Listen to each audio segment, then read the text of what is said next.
Nagaliang jongi naka National People's Youth Front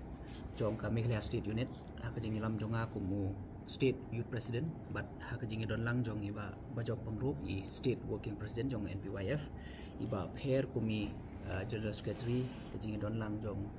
iba have Vice President u President jong ke East Khasil NPYF pat kum jolo ya Secretary in charge te ni hang ni ngi kwa ban wanakmat jong pi ban nungkong hi ngi kwa ban condemn ya ketu kejing jam hagini kisgi baladep yaitu ikhlung insa phira lengdo mau nai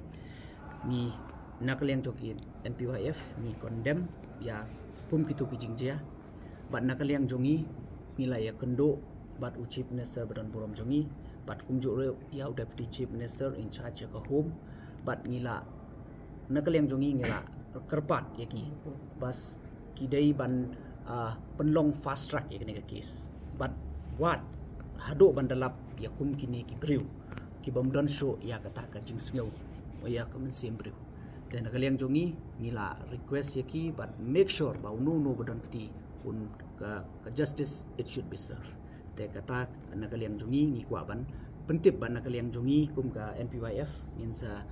lekendo ro yaki bahayeng jong insa fira bat hagajo kapor nakaliang jongi ngin san over ya ka letter bangila Aisha Chief Minister bat jai Home Minister ro kanang ba nakaliang bakin tip ba nakaliang jongi ngila push nak benta ban speed up ya kini ka case